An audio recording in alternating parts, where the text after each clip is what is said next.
집에서 간장을 만들어 먹으면 가장 좋죠. 제일 좋은데 현실적으로는 거의 불가능한 상황입니다. 특히 나트륨 또 당의 문제도 생길 수가 있기 때문에 잘 쓰면 약이고 못 쓰면 독이 될 수도 있거든요. 그래서 시판 간장을 구입을 하실 때 팁은요.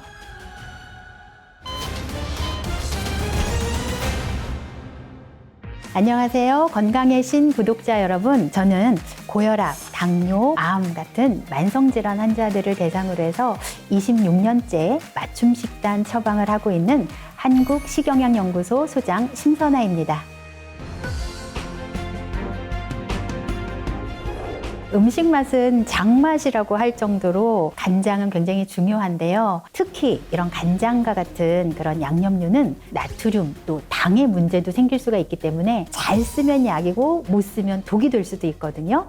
잘 골라서 적절하게 잘 쓰는 것이 굉장히 중요합니다. 소금을 쓸 때와 간장을 쓸 때 어떤 게 더 좋아요? 라고 질문하시는 분들이 많은데요. 결론은 소금보다는 간장을 쓰시는 것이 훨씬 건강에 좋습니다. 왜냐하면 소금으로 간을 직접 할 때보다 간장으로 간을 하게 되면 같은 맛을 느낄 수 있을 정도의 간을 했을 때 나트륨 섭취를 최대 60% 이상 줄일 수 있다는 실제 보고도 있어요. 그럴 수 있는 이유가 이 간장에는 나트륨뿐만 아니라 콩이 발효가 되면서 생기는 다양한 감칠맛과 단맛이 나는 그런 아미노산들이 맛을 좀 풍부하게 해주기 때문에 적은 양으로도 더 풍부한 맛을 낼 수가 있기 때문입니다. 간장이 건강관리에 중요한 이유에 대해서 많이들 궁금해 하시더라고요. 영양학적인 가장 중요한 장점은요. 첫 번째, 발효 과정을 거치기 때문에 이 장 건강에 도움이 되는 프로바이오틱스, 그러니까 유익균이 생성이 된다는 점이에요. 그리고 두 번째는 발효 과정에서 가지고 있는 영양소들이 분자가 작게 쪼개지고 또 효소가 활성화되면서 소화 흡수가 훨씬 쉬워진다는 점입니다. 이런 장류의 기본 재료 자체가 콩이기 때문에 이 콩이 가지고 있는 단백질이나 좋은 불포화 지방, 또 이소플라본과 같은 좋은 생리활성 물질들, 이런 영양학적인 측면 때문에 다양하게 건강관리에 도움이 될 수가 있습니다. 또 많이 물어보시는 게 이제 간장이 종류가 많기 때문에 간장의 종류나 이런 것들을 좀 물어보시더라고요. 집에서 간장을 만들어 먹으면 가장 좋죠. 이런 장을 만들어 먹으면 제일 좋은데 현실적으로는 거의 불가능한 상황입니다.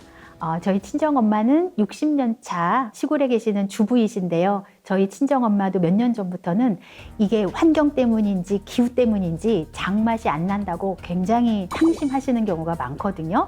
저는 아직 이제 운이 좋아서 아직까지도 엄마가 만들어주는 간장, 된장, 고추장을 먹고 있는데 사실 현실적으로는 대부분은 우리가 사 먹을 수밖에 없는 현실이기 때문에 우리가 좋은 제품을 현명하게 잘 고르는 지혜가 필요합니다. 간장은 제조 방식에 따라서 전통 방식의 간장, 그리고 혼합 간장, 또 양조 간장, 또 산분해 간장 등으로 구분을 할 수가 있습니다. 이런 간장 종류에 따라서 발효 기간도 다르고 영양 성분도 좀 달라져요. 먼저 한식 간장은 전통 간장 또는 재래 간장이라고도 하는데요. 조선 간장이라고 표현을 하기도 하고, 메주에 소금물을 섞어서 그대로 발효하고 숙성시켜서 만들어진 간장입니다. 두 번째는 양조 간장인데요. 아마 이 양조 간장이 우리가 시중에서 많이 구입을 해서 먹는 형태입니다. 양조 간장은 대두나 지방을 뺀 탈지 대두에다가 밀가루 같은 이런 곡류 그리고 또 미생물을 넣어서 발효시키고 또 숙성시켜서 만들어진 간장이에요. 이 외에는 혼합간장 형태가 있는데요. 이 혼합간장 형태도 굉장히 우리가 흔하게 만날 수 있습니다. 양조간장이나 한식간장에 산분해 간장을 혼합해서 얻은 간장을 우리가 혼합간장이라고 하는데, 그럼 혼합간장을 알기 위해서는 산분해 간장을 알아야 되겠죠. 근데 이 산분해 간장은 단백질 원료, 그러니까 대표적으로는 탈지 대두를 식용 염산으로 이 단백질을 분해해서 그대로 만들어내는 간장입니다. 그래서 사실은 이 과정에서 유해물질들도 좀 나오기 때문에 논란이 좀 많은 형태예요. 이런 산분해 간장을 양조 간장이나 재래식 간장에 섞은 것을 혼합 간장이라고 표현을 하고요. 맛간장이나 조림 간장 형태로 많이 만날 수 있는 그런 형태입니다. 외식업소나 이렇게 식당에서 많이 먹을 때는 이 3분의 간장의 비율이 높은 것들이 사실은 가격이 좀 저렴하고 가열 조리를 해도 맛이 일관성이 있기 때문에 이런 3분의 간장을 많이 사용을 하거든요. 그래서 3분의 간장의 함량이 낮을수록 양조간장이나 한식간장의 비율이 높은 거기 때문에 혼합간장을 선택을 하실 때는 이 3분의 간장의 비율을 확인을 하시는 것도 좋습니다. 이 3분의 간장은 말 그대로 콩을 메주로 만들어서 발효를 시키는 이 과정 자체가 아니고 탈지 대두를 식용염산으로 분해를 해서 만들어내고 또 중화하는 과정을 거치는, 그리고 여기에다가 조미 물질들을 넣어서 만드는 간장이기 때문에 식용염산으로 분해를 할 때 생기는 위험 물질들이 생길 수가 있고요.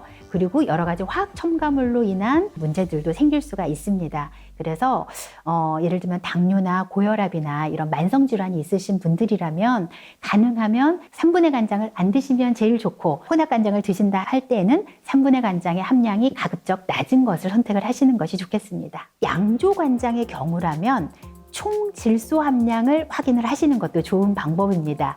그래서 총 질소 함량이 어떤 거는 1.4%, 1.7% 이렇게 표기가 되어 있으니까 이 총 질소 함량이 높을수록 더 높은 품질의 간장이라고 확인을 하시면 되겠습니다. 간장에도 글루텐이 들어가서 조심해야 된다라는 것들을 물어보시는 분이 계셨어요.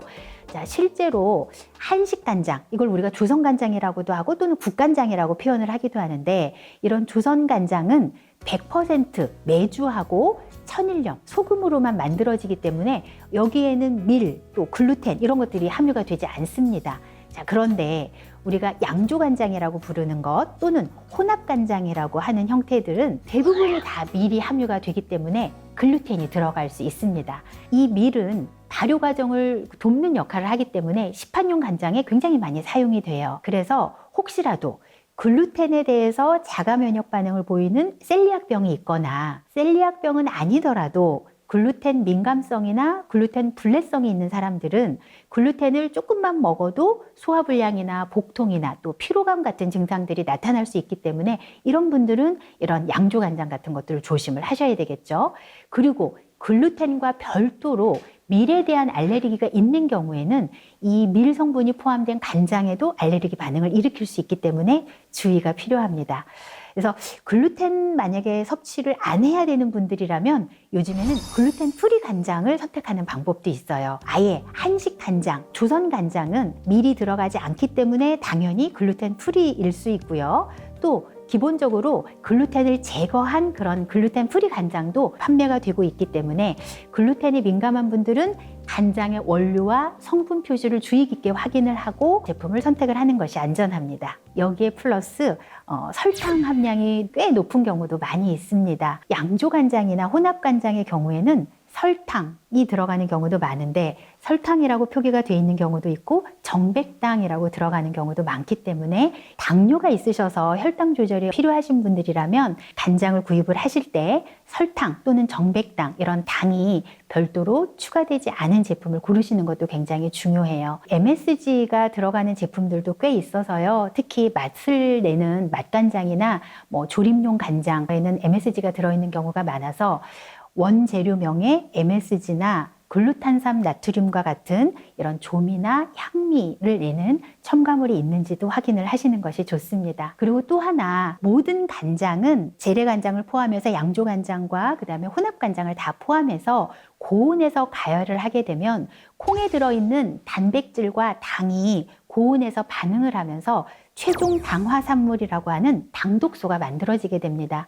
그래서 사실 간장을 넣은 요리를 너무 고온에서 많이 이렇게 조리를 해서 드시는 형태라면 건강한 분들이라면 큰 문제가 없겠지만 특히 이제 당뇨와 같은 만성질환 또는 합병증 위험이 있으신 경우에는 이런 조리 방법도 좀 신경을 쓰시는 것이 좋겠습니다. 그냥 무치는 정도 용도로 쓰거나 아니면 고온에서 가열을 할 때도 수분이 많은 상태에서는 이런 당독소가 좀 덜 만들어져요. 그래서 수분이 적은 상태로 고온 조리를 하거나 특히나 우리가 양념을 불맛을 냈을 때는 굉장히 많이 생기게 되고요. 팬 같은 거에 요리를 할 때 약간 눌러붙는 형태가 되거나 그럴 때 맛은 좀 더 좋은 맛이 날지 몰라도 고소하고 달고 약간 불맛이 날수록 이게 당독소는 좀 더 많이 만들어졌다고 생각을 하시면 됩니다.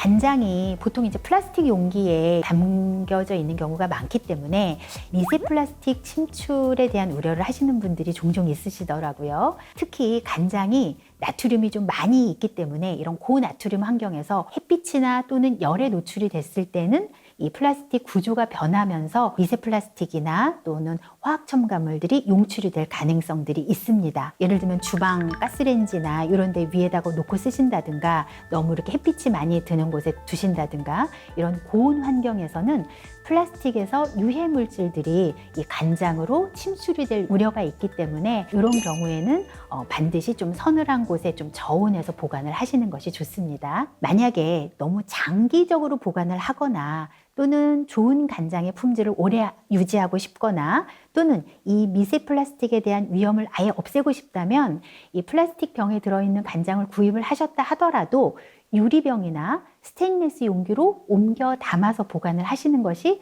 더 안전하기는 합니다. 하지만 뭐 대부분은 단기적으로 소비를 한다면 또는 뭐 고온에 노출이 되지 않는다면 비교적 안전하기 때문에 가정에서 좀 서늘한 곳에 보관하시는 정도라면 괜찮습니다. 그렇지만 냉장 보관이 필요한 경우들도 있어요. 염도가 높은 간장이라고 하더라도 개봉 후에 장기간 내가 사용을 하지 않는다면 냉장 보관을 하시는 것이 좋고요. 염분이 낮은 간장들은 냉장 보관을 하시는 것이 좋습니다. 특히 요즘에는 이 건강에 이제 포커스가 맞춰지면서 저염 간장, 이런 저염 제품들이 많이들 나오기 때문에 이런 저염 간장이라고 하는 경우는 염분 함량이 적기 때문에 상온에서는 미생물 증식 위험이 굉장히 높아요. 이럴 때는 냉장 보관을 하시는 것이 좋습니다.